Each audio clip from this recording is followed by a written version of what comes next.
ఎవరైతే కొదువుతో ఉన్నారో వాళ్ళ కొదువుని చూసి క్రైస్తవులుగా మనం స్పందించాలి. ఎవరు స్పందించాలి? మనమే స్పందించాలి. సత్యాన్ని తెలిసిన మనము, దేవుడిని తెలుసుకున్న మనమే స్పందించకపోతే లోకానికి, చీకట్లో ఉన్న వాడికి, పాపంలో ఉన్న వాడికి ఏం తెలుస్తుంది? సత్య దేవుడిని ఎవరు చెప్తారు? ఉప్పులా ఉండవలసిన మనమే తప్పగా ఉన్నాం అనుకోండి, ఉప్పుదానం ఎలా వస్తుంది? ఇప్పుడు కూరలు ఉప్పేస్తున్నారా? ఎందుకు వేస్తున్నారు? టేస్ట్ కోసం. ఆ ఉప్పుగా లేకపోతే, ఉప్పుకే ఉప్పుదానం లేకపోతే ఇంకేం వేస్తారు? ఏమేస్తారండి? ఉప్పు బదులు ఇంకేం వేస్తారు? ఏం వేయడం కదా.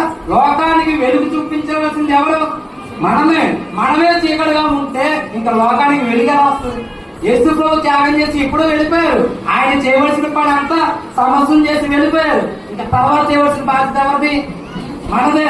మనకన్నా ముందు వాళ్ళు ప్రాణ త్యాగం చేశారు కాబట్టి మనకి రక్షణ వచ్చింది. మనము రక్షణ పొందేసి బాధ్యత తీసుకుని చర్చికి వస్తే మన పిల్లల తరానికి ఎవరు సువార్త ప్రకటిస్తారు?